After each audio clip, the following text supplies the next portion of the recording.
নমস্কার বন্ধু, আপনারা আজকের যে শুনানির বিষয়বস্তু ইতিমধ্যে নিশ্চয়ই শুনে গেছেন। ঘটনাটি হচ্ছে যে গত সোমবার থেকে ম্যারাথন যে শুনানি পর্ব চলছে, আজকে প্রথমার্ধে এসে আপাতত শেষ হলো। কারণ আপনারা জানেন, সরকার পক্ষের যে সিনিয়র আইনজীবী মাননীয় শ্যাম দেওয়ান, তিনি বক্তব্য প্রথমে পরিবেশন করে একটা পিটিশন দাখিল করার পরিপ্রেক্ষিতে প্রায় 1টার বাজার কয়েক মুহূর্তে আগে মাননীয় আইনজীবী কপিল সিব্বাল মহাশয় তিনিও কয়েকটি বলার কথা উল্লেখ করেন। কিন্তু জাজদ্বয় স্বাভাবিকভাবে, যেহেতু 1টা বেজে গেছে, তিনি বলল, আপনি যদি বলতে হয় তাহলে আজকে তো আর হবে না, তাহলে মঙ্গলবার আপনি বলুন সেকেন্ড হাফে।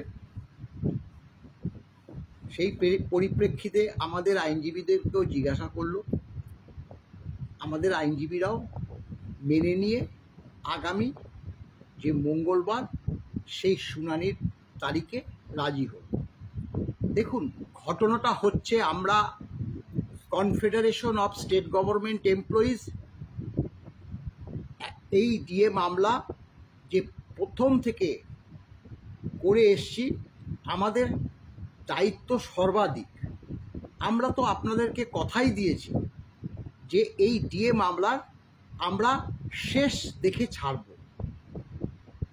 এখন ঘটনাটা হচ্ছে যে আমাদের পরিশ্রম, তো আপনারা যেটাই বলুন না কেন, সেই পরিশ্রম আমরা নিজেরা কষ্ট সাধ্য করেও সামলে নিতে পারছি। অর্থনৈতিক দিকটা আপনারা অনেকেই টাকা পাচ্ছেন, কিন্তু খরচাটা বহু হচ্ছে। আমরা তবুও সেটা আপনাদের কাছে ইতিমধ্যে বলেছি যে যদি পারেন দেবেন, না হলে আপাতত যদি আপনাদের অসুবিধা হয় পরবর্তীকালে দেবেন, তাতেও কোনো আমাদের অসুবিধা নয়। হলেও আমরা অন্য জায়গা থেকে ধার দেনা করে আপাতত সামাল দেব, এই কথাটা কিন্তু আপনাদেরকে বলে রাখছি। এখন সরকার পক্ষ স্বাভাবিক নিয়মে, আপনারা তো প্রতিটি বিষয়েই দেখেছেন, সুপ্রিম কোর্টে মামলা গেলে দীর্ঘ থেকে দীর্ঘতর করার একটা প্রচেষ্টা সরকার করে থাকে। এবং আইনজীবীগুলো কারা কারা দাঁড়িয়েছে ভাবলে তাদের অন্তত 30 লক্ষ টাকার কমে কারো রেমুনারেশন নয়। তারা যে ধরনের টাকা খরচ করছে, আমার আপনার টাকা, সেটা তো বলে, কারণ যাদের লজ্জা নেই তাদের কিছু বলে তো লজ্জা হয় না। তবে হ্যাঁ, আমি আবারও বলছি যে আমাদের দায়িত্ব সর্বাধিক। এই মামলার আমরা শেষ দেখে ছাড়ব। আমার পাশে বসে আছে আমাদের মাননীয় সভাপতি শ্যামল কুমার মিত্র। আজকে বিস্তারিত কিছু বলবে না, অল্প কয়েকটি কথা আপনাদের কাছে তুলে ধরবে। প্রিয় কর্মচারী বন্ধুরা, আমরা 2016 সালে যখন এই মামলা স্যাটে করি এবং মামলা শুরু হয় confederation of state government employees and others versus state of West Bengal and others, সেদিনই আমরা বলেছিলাম যে এই মামলার শেষ দেখে আমরা ছাড়ব, শেষ দিন পর্যন্ত আমরা মামলায় থাকব। আমরা 2022 সালের 28শে নভেম্বর থেকে যেটা আন্তরিকভাবে চেয়ে এসেছি যে মহামান্য সুপ্রিম কোর্ট এই মামলার একটা পূর্ণাঙ্গ শুনানি করে অন্তিম রায় দিন, যাতে আগামী দিনে ডিএর প্রশ্নে রাজ্য সরকার কর্মরত এবং অবসরপ্রাপ্ত রাজ্য কর্মীদের আর বঞ্চনা করতে না পারেন। এবং দীর্ঘদিন মামলার শুনানি হয়নি, শুধু তারিখ পাচ্ছিলাম। কিন্তু জাস্টিস করলের বেঞ্চে আমরা একটা চূড়ান্ত তৎপরতা লক্ষ্য করেছি, যাতে মামলাটা একটা কমপ্লিট জাজমেন্ট দেওয়ার জন্য। এবং গত 14 এবং 16 মে মামলার শুনানি হয়েছে। 16 মে একটা অন্তর্বর্তীকালীন আদেশ হয়েছিল। তারপরে গত সোমবার থেকে ধারাবাহিকভাবে একেবারে ম্যারাথন শুনানি হচ্ছে সারা দিন ধরে। আজকে ফার্স্ট হাফে শুনানি হয়েছে। আমাদের সংগঠনের পক্ষ থেকে সিনিয়র অ্যাডভোকেট বিকাশ রঞ্জন ভট্টাচার্য গতকাল তার সাবমিশন রেখেছেন। আজকে আমাদের আর এক সিনিয়র অ্যাডভোকেট রইফ রোম তার সাবমিশন রেখেছেন। আমাদের আইনজীবী ফিরদৌস শামীম, গোপা বিশ্বাস, শেখর কুমার তারা এই মামলায় আমাদের সিনিয়র অ্যাডভোকেটদের সহযোগিতা করেছেন।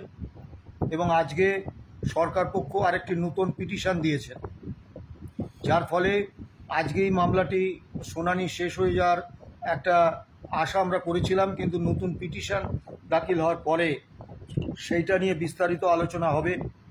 কাজেই আজকে প্রথমার্ধে সরকার পক্ষের মাননীয় আইনজীবী শ্যাম দেওয়ান বলেছেন এবং আগামী মঙ্গলবার দ্বিতীয়ার্ধে শুনানির দিন ধার্য হয়েছে এবং সেদিন কপিল সিব্বাল এবং অন্যান্য যে সিনিয়র আইনজীবীরা রাজ্য সরকারের পক্ষে রয়েছেন তারা বলবেন।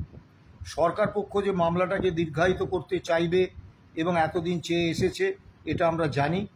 কাজেই এতে আমরা অবাক হইনি। আমরা শুধু একটা কথা বলবো যে একটা কমপ্লিট জাজমেন্ট আমরা সুপ্রিম কোর্ট থেকে পেতে চলেছি এবং যে পিটিশন সরকার পক্ষ নতুন করে দাখিল করেছেন তাতে হয়তো সময়টা অনেকটা দীর্ঘায়িত হবে। আমরা আর্থিকভাবে এবং খুব বিপর্যস্ত অবস্থায় পড়ব, কিন্তু এর একটা ভালো দিক আছে যে এই পিটিশনটা আমরা এবং আমাদের আইনজীবীরা পুঙ্খানুপুঙ্খভাবে পড়েছি। তাতে আমাদের মনে হয়েছে যে এই পিটিশনটায় আমাদের পক্ষে যুক্তি সাজাতে অনেক সুবিধে হবে। তাই আপনাদের কাছে বলছি, হতাশার কোনো জায়গা নেই এবং সুপ্রিম কোর্টে যেহেতু মামলা বিচারাধীন, মামলার কি রায় হবে এ সম্পর্কে আগাম অনুমান করা বা বলা সঠিক নয়। কিন্তু এটুকু আমরা বলবো যে গত সোমবার থেকে আজ পর্যন্ত যে শুনানি হয়েছে তাতে সরকার পক্ষের এবং আমাদের পক্ষের আইনজীবীদের যে সওয়াল জবাব এবং মাননীয় বিচারপতিদের যে পর্যবেক্ষণ, তাতে আমরা এই বিশ্বাস, এই আত্মবিশ্বাস চূড়ান্ত স্তরে আমাদের রয়েছে যে অন্তিম জয়টা কর্মী পক্ষেরই আসবে। আপনাদের কাছে আবেদন যে আর্থিক বিষয়টা মলয় বলেছে, আমরা আপনাদের উপরই ছেড়ে দিচ্ছি, কিন্তু একটা কথা আমরা বলতে চাই যে ধার করে হোক দেনা করে হোক আমরা যে কোনোভাবে হোক মামলাটা শেষ পর্যন্ত চালিয়ে যাব এবং আমাদের চূড়ান্ত আত্মবিশ্বাস আছে যে এই মামলায় শেষ পর্যন্ত কর্মীপক্ষের জয় হবে। আপনাদের বলবো হতাশ হবেন না আর বিভ্রান্তিতে ভুগবেন না। সরকার পক্ষ যে চেষ্টাই করুক, আমরা কর্মীপক্ষের কর্মরত এবং অবসরপ্রাপ্ত কর্মচারীদের এই বকেয়া মহার্ঘ ভাতা এবং ডিএর একটা স্থায়ী আদেশনামা উপহার দিতে বদ্ধপরিকর এবং আশা রাখছি আগামী দিন আমাদের এই কথার সত্যতা প্রমাণ হবে। ভালো থাকবেন, সুস্থ থাকবেন। নমস্কার।